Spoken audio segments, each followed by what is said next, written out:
అందరికీ నమస్కారం. మన కథాన్వేషి జర్నీ ఛానల్కి స్వాగతం. మ్మ్. ఈరోజు మనం చెయ్యబోయే ఈ లోతైన విశ్లేషణ నిజంగా కొంచెం భిన్నమైనది. ఖచ్చితంగా. అంటే ఒకసారి మనం కళ్ళు మూసుకుని ఆ చిత్రాన్ని మనసులోకి తెచ్చుకుందాం.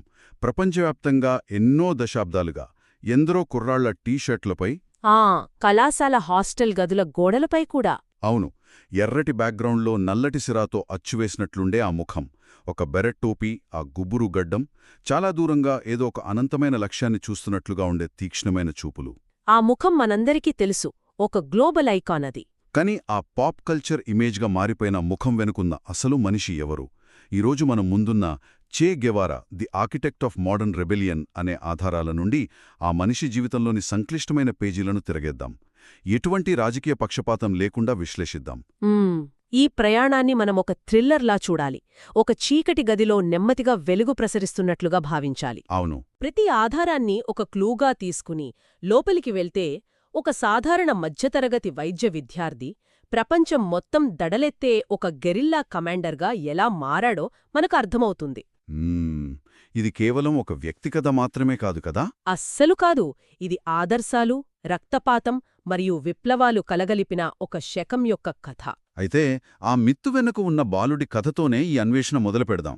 మే 14, 1928న అర్జెంటీనాలోని రొసారియో అనే నగరంలో ఎర్నెస్తో గెవారా డీలా సెర్నా జన్మించాడు.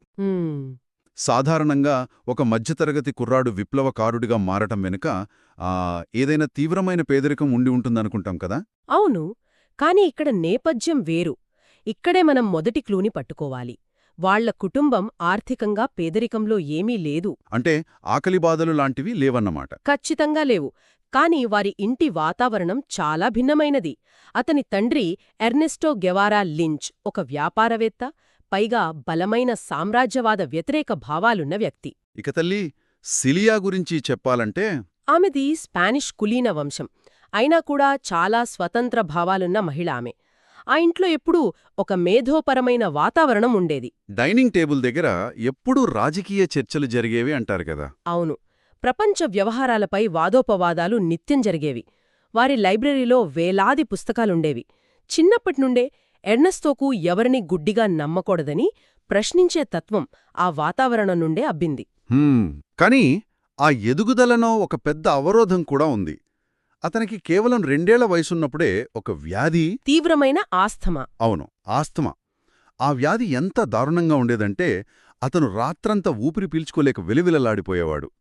మరి ఇంత అనారోగ్యంతో ఉన్న ఒక కుర్రాడు తర్వాత కాలంలో కొండల్లో, అడవుల్లో తుపాకీ పట్టుకుని ఎలా తిరిగాడన్నది చాలా ఆశ్చర్యంగా అనిపిస్తుంది. నిజానికి ఆ ఆస్తమానే అతని వ్యక్తిత్వాన్ని ఇనుములా మార్చేసింది అని చెప్పొచ్చు.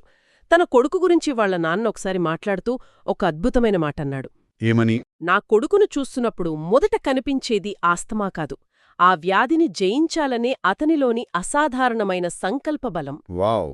ఆస్తమా దాడులు వస్తున్నా సరే ఆ నొప్పిని పంటి కింద భరిస్తూ తనను తాను మానసికంగా, శారీరకంగా దృఢంగా మలుచుకున్నాడు ఎర్నెస్టో. ఈ సంకల్ప బలం ఎంతలా ఉండేదంటే అతను రగ్బీ ఆడేటప్పుడు ఆస్తమా పంపు పక్కన పెట్టుకుని మరీ అత్యంత దూకుడుగా ఆడేవాడట.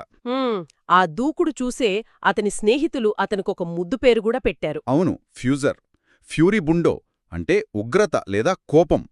ఆ ఉగ్రతకు అతని ఇంటి పేరు సెర్నాలోని అక్షరాలను కలిపి ఫ్యూజర్ అని పిలిచేవారు. ఒక పక్క రగ్బీ, ఈత ఆడుతూనే మరో పక్క లైబ్రరీలో గంటల తరబడి గడిపేవాడు. పాబ్లో నెరూడా కవిత్వం, Sigmund Freud psychology, Karl Marx సిద్ధాంతాలను విపరీతంగా చదివేవాడు.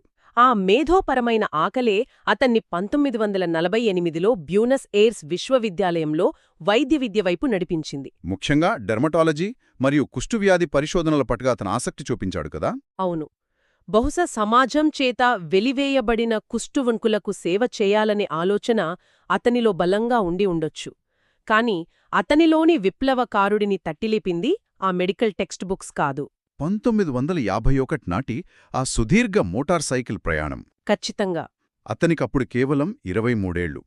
తన స్నేహితుడు ఆల్బర్టో గ్రెనాడోతో కలిసి ఒక పాత మోటార్ సైకిల్పై దక్షిణ అమెరికా ఖండమంతా చేసిన ఆ సాహసోపేతమైన ప్రయాణం. అదే మనం తరచుగా వినే ది మోటార్ సైకిల్ డైరీస్. కాని ఇదొక సరదా రోడ్ ట్రిప్ లాంటిది కాదు. అస్సలు కాదు. ఆ ప్రయాణం అతని కళ్లకు గట్టిన గంతలను విప్పేసింది. వారు ప్రయాణిస్తున్న కొద్దీ లాటిన్ అమెరికాలోని అత్యంత చీకటి కోణాలు వారికి పరిచయమయ్యాయి. ఇక్కడ మనం ఒక ముఖ్యమైన సంఘటనను పరిశీలించాలి. చిలీలోని చుక్వి కమాటా రాదిగని దగ్గర జరిగిన సంఘటన.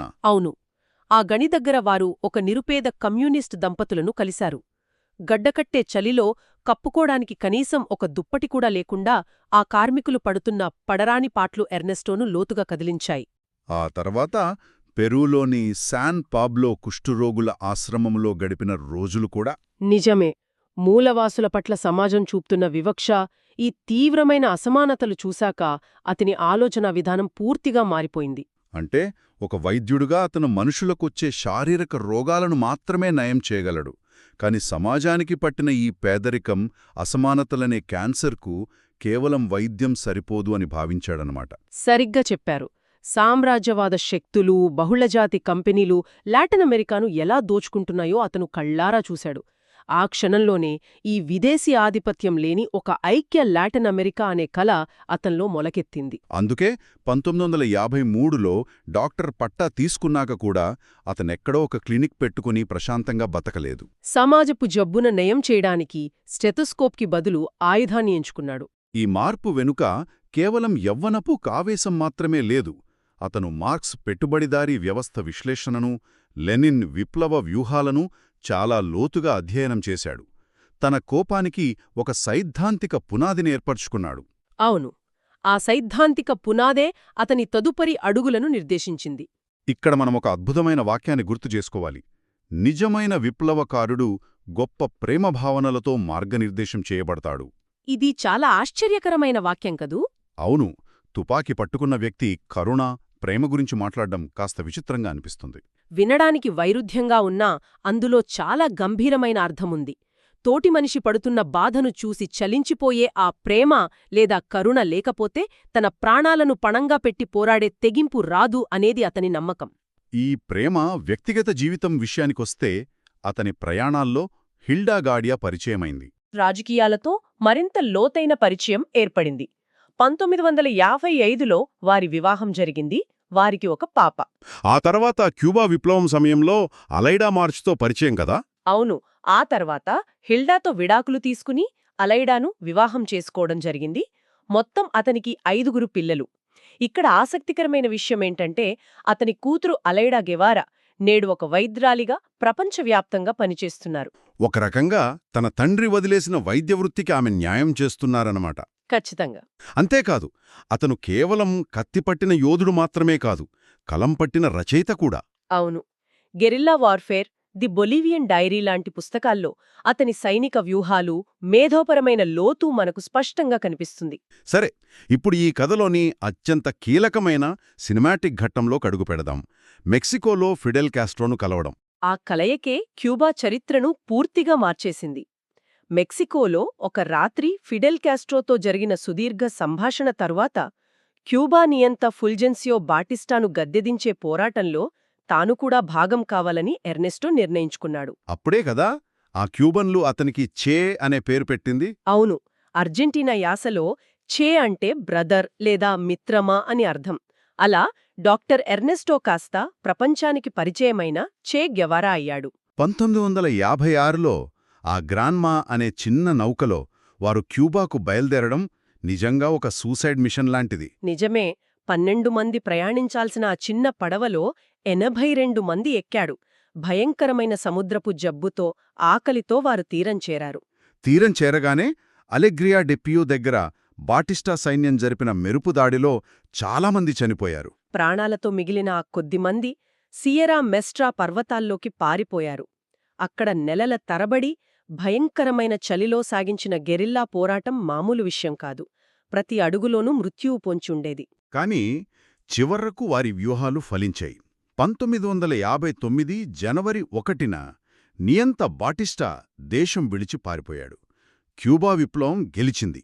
ఆ విజయంతో చే గెవారా క్యూబా కొత్త ప్రభుత్వంలో అత్యంత శక్తివంతమైన నాయకుడుగా ఎదిగాడు. కాని సరిగ్గా ఇక్కడే చరిత్ర ఒక సంక్లిష్టమైన మలుపు తిరుగుతుంది. అవును, లా కబానా జైల్ కమాండర్గా అతను తీసుకున్న నిర్ణయాలపై నేటికీ ఒక పదునైన చర్చ నడుస్తూనే ఉంది గదా. మనం ఎవరి పక్షం వహించకుండా ఈ రెండు వైపులా ఉన్న వాదనలు జాగ్రత్తగా గమనించడం ముఖ్యం. ఖచ్చితంగా.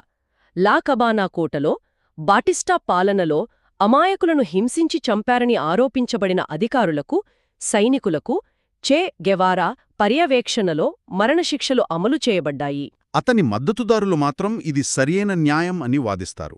విప్లవాన్ని, ప్రజలను కాపాడుకోవడానికి ఆ శిక్షలు తప్పనిసరి అని అంటారు. కాని విమర్శకులు దీన్ని పూర్తిగా వ్యతిరేకిస్తారు. కనీస న్యాయ విచారణ లేకుండా, పారదర్శకత లేకుండా వందలాది మందిని గోడకు నిలబెట్టి కాల్చి చంపటం అత్యంత క్రూరత్వమని, అది స్పష్టమైన మానవ హక్కుల ఉల్లంఘన అని వారు పరిగణిస్తారు. ఈ రెండు దృక్కోణాలు చరిత్రలో బలంగా నాటుకుపోయాయి.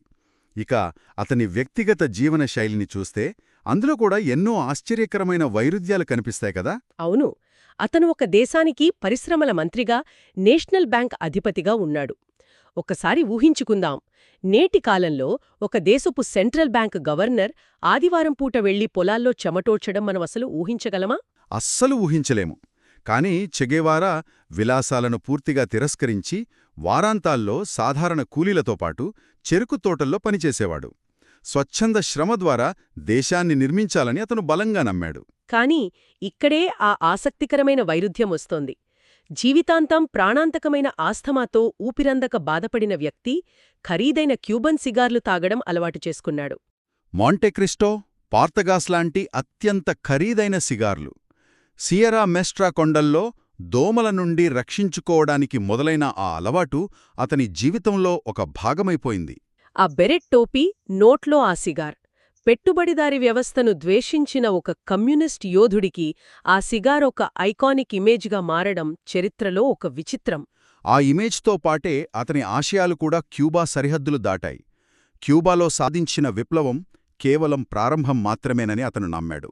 ప్రపంచవ్యాప్తంగా సామ్రాజ్యవాదాన్ని పడగొట్టాలని అతను కలలు కన్నాడు. అందుకే ప్రభుత్వంలోని తన పదవులన్నీ వదిలేసి 1965లో ఆఫ్రికాలోని కాంగోలో విప్లవాన్ని రగిలించడానికి వెళ్లాడు. కాని ఆ ప్రయత్నం దారుణంగా విఫలమైంది గదా. అవును, అక్కడ క్యూబాలో లాంటి విప్లవాత్మక వాతావరణం లేదు. నాయకుల మధ్య ఐక్యత లేదు. దానికి తోడు భాషా సమస్యలు, సాంస్కృతిక వ్యత్యాసాలు ఆ మిషన్ను పూర్తిగా దెబ్బతీశాయి. ఆ వైఫల్యం తర్వాత కూడా అతను వెనక్కి తగ్గలేదు. 1966లో తన రూపాన్ని పూర్తిగా మార్చుకుని ఒక వ్యాపారవేత్త పాస్పోర్ట్తో అత్యంత రహస్యంగా బొలివియాలో అడుగుపెట్టాడు. ఆ ఖండం మొత్తాన్ని ఏకం చేసే భారీ గెరిల్లా పోరాటానికి బొలివియా కేంద్రం కావాలన్నది అతని వ్యూహం. కాని అది అతని జీవితానికి చివరి అంకమవుతుందని ఎవ్వరూ ఊహించలేదు. బొలివియాలో పరిస్థితులు కూడా అతను అనుకున్నట్టుగా లేవు కదా. బొత్తిగా లేవు. స్థానిక రైతులు వారికి ఏమాత్రం మద్దతివ్వలేదు. బొలివియన్ కమ్యూనిస్ట్ పార్టీ కూడా సహాయం చేయలేదు. పైగా ఈసారి అతని కదలికలను అమెరికన్ ఇంటెలిజెన్స్, CIA చాలా నిశితంగా గమనిస్తోంది. అమెరికన్ గ్రీన్ బెరెట్స్ శిక్షణ ఇచ్చిన బొలివియన్ సైన్యం వారి కోసం అడవుల్లో వేట మొదలుపెట్టింది. అక్టోబర్ 1967. ఆ రోజులు అత్యంత ఉత్కంఠభరితంగా, ఒక విషాద ఛాయలు కమ్ముకున్న వాతావరణంలో గడిచాయి. అక్టోబర్ 8 లా హీగేరా అనే గ్రామం సమీపంలోని ఒక లోయలో జరిగిన ఎదురుకాల్పుల్లో అతను తీవ్రంగా గాయపడ్డాడు. అతని తుపాకీ కూడా దెబ్బతింది. చివరకు సైన్యం అతని బందీగా పట్టుకుంది. ఆ రాత్రి ఆ పాడుబడిన బడిగదిలో గాయాలతో బందీగా ఉన్నప్పుడు అతని మనస్సులో ఎలాంటి ఆలోచనలు మెదిలాయో మనకు ఎప్పటికీ తెలియదు. మరుసటి రోజు అక్టోబర్ 9 ఆ వాతావరణం చాలా భారంగా ఉంది. బొలీవియన్ ప్రభుత్వం నుండి అతన్ని చంపేయాలని ఆదేశాలు వచ్చాయి. మారియో టెరాన్ అనే ఒక సాధారణ సైనికుడు తుపాకీ పట్టుకుని ఆ గదిలోకి వెళ్లాడు. ఆ ప్రపంచ ప్రఖ్యాత కమాండర్ను చూసి ఆ సైనికుడు భయంతో వణుకుతున్నాడు. అప్పుడు ఆ చివరి క్షణాల్లో కూడా ఏమాత్రం బెదరకుండా సూటిగా అతని కళ్లలోకి చూస్తూ చే గెవారా ఒక మాట అన్నాడు. కాల్చు పిరికివాడా, నువ్వు చంపేది కేవలం ఒక మనిషిని మాత్రమే. ఆ మాటల తర్వాత గదిలో అలుముకున్న నిశ్శబ్దం, ఆ తర్వాత పేలిన తుపాకీ తూటాలు ఒక ప్రాణాన్ని తీశాయి. అప్పటికి అతని వయసు కేవలం 39 ఏళ్లు. కాని అతనన్నట్లుగానే వారు చంపగలిగింది ఒక మనిషిని మాత్రమే, అతని ఆలోచనలను కాదు. ఆ మరణం తర్వాత ఆల్బర్టో కోర్డా తీసిన గెరిలేరో హెరోయికో అనే ఆ ఛాయాచిత్రం ప్రపంచాన్ని ఎలా చుట్టేసిందో మనకు తెలుసు. అది ఒక అనంతమైన వారసత్వంగా మారిపోయింది. కానీ ఈ వారసత్వాన్ని మనం నిష్పాక్షికంగా చూస్తే రెండు భిన్నమైన ప్రపంచాలు కనిపిస్తాయి. మద్దతుదారుల దృష్టిలో అతను ధైర్యానికి, అంకిత భావానికి, పేదల పక్షాన నిలబడిన గొప్ప త్యాగానికి ప్రతీక.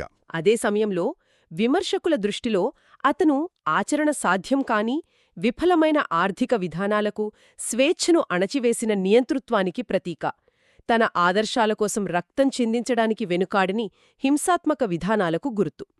ఈ రెండు అభిప్రాయాలు చరిత్రలో ఒకే నాణానికున్న రెండు ముఖాల్లా ఉండిపోయాయి. ఇక్కడే మనం ఒక కీలకమైన పాఠం నేర్చుకోవాలి కదా. ఖచ్చితంగా. సామాజిక న్యాయం కోసం దేన్నైనా వదులుకునే దృఢ సంకల్పం స్ఫూర్తిదాయకమే కావచ్చు, కాని వాస్తవికతను, ఆచరణాత్మక పరిపాలనను విస్మరించి కేవలం తీవ్రమైన ఆదర్శవాదం, సిద్ధాంతాలకే కట్టుబడితే అది అంతిమంగా సమాజానికి మేలు కంటే ఎక్కువ కష్టాలను తెచ్చిపెడుతుందనే చారిత్రక వాస్తవాన్ని మనం మర్చిపోకూడదు. అతను దేవుడూ కాదు, రాక్షసుడు కాదు. తన కాలపు అన్యాయాలపై కోపంతో రగిలిపోయిన ఒక అత్యంత సంక్లిష్టమైన మనిషి. నిజమే. ఇప్పుడు ఈ విశ్లేషణ ముగించే ముందు ఒక్కసారి ఆలోచిద్దాం. ఒకవేళ చే గెవారా నేటి మన డిజిటల్ యుగంలో బ్రతికి ఉంటే, ప్రతి అడుగుపై ఇంటెలిజెన్స్ నిఘా ఉండే ఈ స్మార్ట్ఫోన్ల కాలంలో, ప్రపంచమంతా గ్లోబలైజ్డ్ క్యాపిటలిజం గుప్పిట్లో ఉన్న ఈ రోజుల్లో, అతనిలాంటి ఒక విప్లవకారుడు అసలు మనుగడ సాగించగలడా? లేదా అతన్ని ఈ వ్యవస్థ ఎదగక ముందే ఒక కేవలం బ్రాండ్ సింబల్గా మార్చేసి నిర్వీర్యం చేసేస్తుందా? ఈ లోతైన ప్రశ్నతో ఈనాటి మన డీప్ డైవ్ ముగిద్దాం. వీడియో నచ్చితే సబ్స్క్రైబ్, లైక్ మరియు షేర్ చేయడం మర్చిపోవద్దు. మరియు కింద కామెంట్స్లో చెప్పండి, తర్వాతి వీడియో ఏ టాపిక్ పై కావాలి. మీ సూచనలు మా కోసం చాలా విలువైనవి. తర్వాతి వీడియోలో కలుద్దాం. ధన్యవాదాలు.